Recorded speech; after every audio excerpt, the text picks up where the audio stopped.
Zvachim Daf Mem Aleph. La Torah dit à propos du Korban Tibour. On fera à ce Korban-là comme ce que on a fait au Korban du Kohen Gadol. Et la question se posait, pourtant la Torah a déjà expliqué tout en long, quelle est la voda qu'il faut faire à ce Korban-là. Donc pourquoi est-ce que la Torah a-t-elle besoin de se répéter en disant, il fera à ce Korban, à ce taureau, comme ce qu'il a fait au taureau du Kohen Gadol.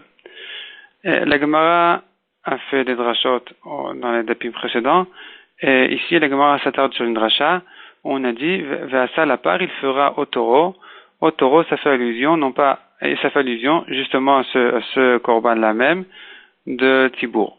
Et la question évidente se pose, quel drasha c'est de dire que Ve'asa la part, il fera au taureau, il s'agit du taureau du Tibour, mais c'est de ça qu'on parle. On parle bien du taureau du Korban Tibour, donc pourquoi est-ce qu'il y a besoin d'une dracha spéciale pour dire il fera à ce taureau-là le taureau du Korban Tibour?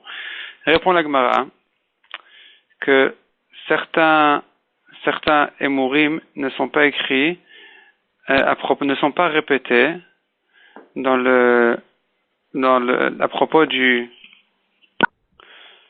Korban Tibour. Donc de ce par Elem Davar Shel Tibour, quand la Torah dit quelles sont les graisses qu'il faut mettre sur le misbéach, il en manque deux, et les reins et une partie du foie. Et ça c'est écrit dans le Korban du Kohen Gadol, et ça n'a pas été répété ici dans le Korban du Tibour. Et la Torah a besoin de répéter ça une deuxième fois, ici même au Korban du Tibour, puisque la Torah a voulu apprendre de là au Korban de Avodah Zara du Tibour, que eux aussi, ils nécessitent ces parties-là aussi au Mizbeach. Or, nous avons un principe qui dit que une chose qui a été apprise par un Ekesh ne peut pas apprendre à une autre chose dans les Kochim par un Ekesh. Donc ici, si vraiment on ne connaissait cette halakha-là, de ces membres-là qui doivent être mis sur le Mizbeach à propos du Korban Tibour que par un Ekesh, du Kohen Gadol, du par Kohen Gadol au Korban Tibour, on n'aurait pas pu apprendre une deuxième fois d'ici au Seirei Avodah Zara. Donc la Torah était obligée de faire allusion ici spécialement dans le Korban Tibour, que lui aussi nécessite ces parties-là au Mizbeach, de manière à ce que ce soit considéré comme si c'était méphorage dans la Torah ici. Et une fois que c'est méphorage dans la Torah ici, dans le par du Tibour, on peut ensuite apprendre un cache d'ici, du Korban Tibour, du Korban Elem Davar Shel Tibour, au Seirei Avodah Zara. Passons au Hamoud Bet. La Gemara ensuite dit que nous avons donc une marloquette Tanaïm, à savoir quand qu'on a fait la dracha de Ve'asa la part, il s'agit du par Yom Kippourim. Donc on a vu dans une braïta que ça fait allusion au par Yom Kippourim, que lui aussi nécessite la même avoda qui est faite ici, à propos du taureau du Elem Davar Shel Tibour, donc du Bedin, quand le Tibour a fauté en s'appuyant sur le psak du Bedin. Eh bien, ça vient nous apprendre une halakha à propos du par Yom Kippourim, que là-bas aussi, il y avait trois halakhot spéciales qu'on a appris d'ici, qui sont de tremper son doigt dans le sang. On apprend de là, même si le doigt il est un peu enflé, et quand il trempe dans le sang, il faut qu'il y ait suffisamment de sang, et il ne peut pas essuyer son doigt avant de faire les hazarot. Donc ces halakhot-là, elles sont écrites chez nous, donc dans par Elem Davar Shel Tibour, et on les apprend de cette dracha-là, que de même pour le par Yom Kippourim, le par de Yom Kippour, lui aussi, ces trois halakhot-là, elles sont valables là-bas aussi. Donc ça, c'est un Tana, et il y a un autre Tana qui apprend de cette même dracha-là, que non seulement ces trois halakhot-là, elles sont valables aussi pour par Yom Kippourim, mais encore une autre, c'est que de même qu'ici, tout est me'akev la kapara, s'il a manqué une matana, c'est comme de sang, c'est comme s'il n'avait rien fait. De la même manière, à propos d'Yom Kippour, s'il a manqué une matana, une azaa, c'est comme s'il n'avait rien fait. Ensuite, la Gemara fait deux remarques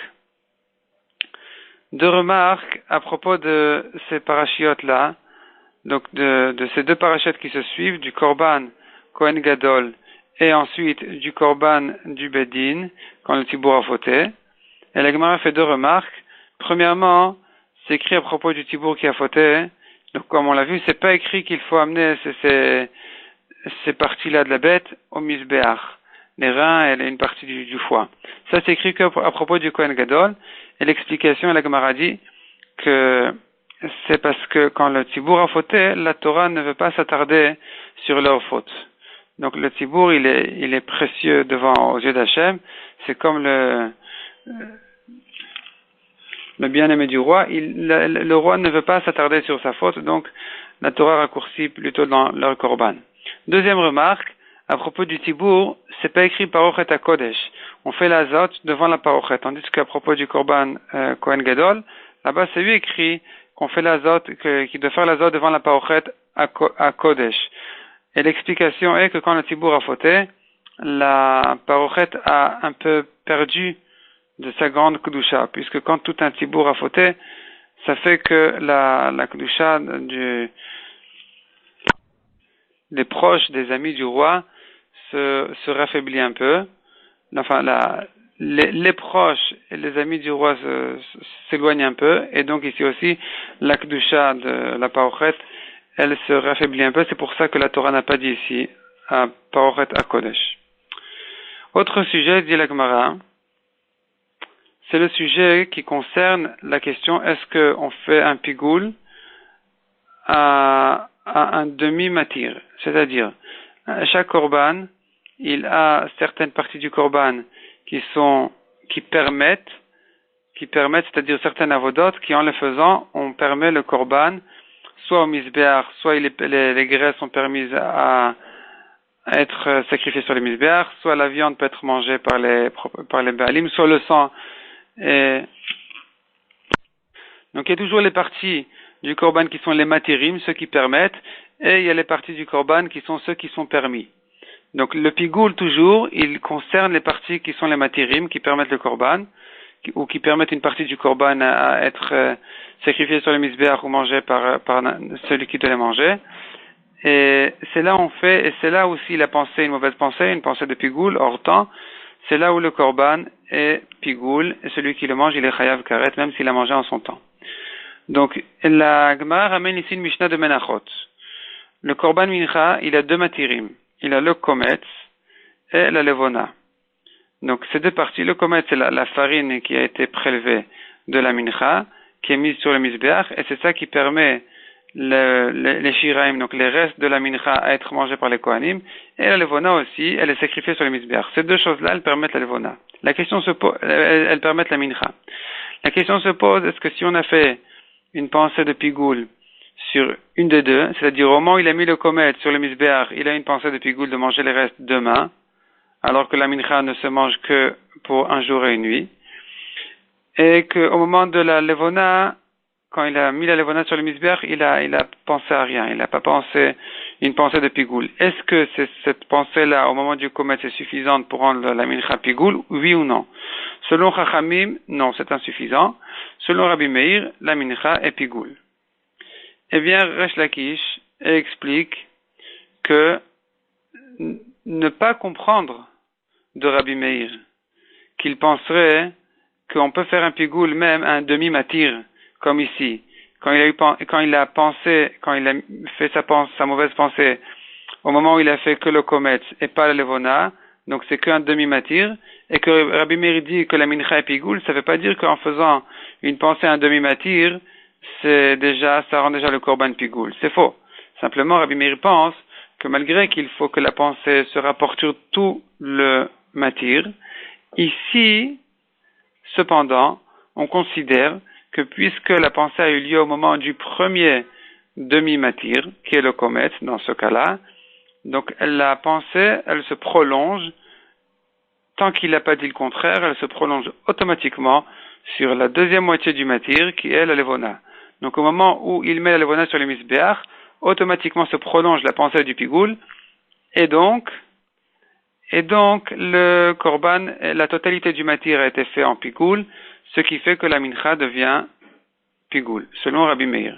Selon Chachamim, par contre, il ne pense pas comme ça, il pense qu'on ne dit pas al-dat rishona vosé, on ne dit pas que la deuxième moitié est faite sur la même intention que la première moitié, Et donc, il manque ici un demi-matir, c'est pour ça que la mincha n'est pas pigoul. Voilà l'explication de Resh Lakish à propos de cette machlokat entre Rabbi Meir et Chachamim.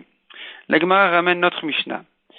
Qu'est-ce qu'on voit dans notre Mishnah? Dans notre Mishnah, c'est écrit, s'il a fait toutes les matanot, donc toutes les azot, d'un korban khatat qui est fait à l'intérieur, donc dans le echal, et il n'en a manqué qu'une, c'est comme s'il n'avait rien fait. De même, s'il a une pensée, s'il les a fait toutes ketiknan, il les a fait toutes correctement, et il en a fait une, donc a priori ça veut dire la dernière, il l'a faite avec une mauvaise pensée, la Mishnah dit le korban n'est pas soul, il n'est pas pigoul. Donc on déduit de là que si c'était l'inverse, que la première Aza il l'a faite avec une pensée de pigoul et toutes les autres il les a faites correctement, donc sans rien penser en fait, eh bien on déduit de là que effectivement le korban aurait été même pigoul. Donc a priori notre Mishnah va comme Rabbi Meir. La Gemara repousse en proposant une explication qui dirait que notre Mishnah peut aller même comme Chachamim. Il faudrait comprendre la Mishnah différemment. Il faudrait comprendre dans la Mishnah que quand on dit il a fait toute la zot correctement, ça veut dire correctement avec une intention de pigoul. Ça veut dire si vraiment il veut faire le korban, être mefagel le korban, que le korban soit pigoul, il a fait toute la zot correctement dans cette intention-là, dans cette démarche, et toute la zot, il a une pensée de hors temps. Sauf la dernière, qu'il a faite chez l'oketikna, donc il n'a pas faite correctement pour un pigoul, il a eu une pensée par exemple de hors lieu, ou bien de shelolishma, ou bien il a rien dit du tout. Et là, en général, ça annule le pigoul. C'est pourquoi, ici aussi d'ailleurs, c'est pourquoi dit notre Mishnah, s'il a fait donc toute la zaot correctement avec une intention de pigoul, et la dernière, il l'a pas faite avec une intention de pigoul, c'est là on dit que le korban n'est pas soul, il n'est pas soul, mais il n'est pas chayav karet, ce n'est pas pigoul, puisque Chachamim pense qu'on ne dit pas al-dat rishona osé, on ne dit pas que automatiquement la suite de ces maasim s'appuie sur le début de ces maasim. On ne dit pas comme ça. Rabbi Kiva Gari demande que pourtant on voit par ailleurs qu'il n'y a pas de marloquette là-dessus. Chacun qui fait quelque chose avec une première intention, on considère comme si tout son maasé, son intention se prolonge tout au long de son maasé. D'ailleurs, il y a une halakha spéciale que dit Reb Chaim de Brisk, que la kavana de la tfila, elle nécessite deux kavanot. Premièrement, au moins dans la première bracha, de comprendre les mots, de penser à l'explication des mots, mais au-delà, il y a encore une autre kavana de penser qu'il est Omer Lifnei Hamelech, qui se tient devant le roi. Et cette kavana est obligatoire aussi pour la tfila, sinon il n'a pas fait de tfila.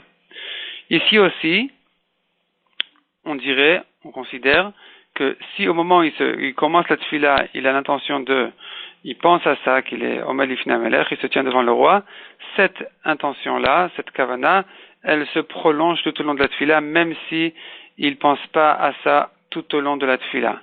C'est automatique. De même, pour toutes les mitzvot, quelqu'un qui met les tfilines, il a l'intention de l'échem mitzvah, et après, quand il les porte, il pense pas à chaque instant l'échem mitzvah tfilin, c'est automatique.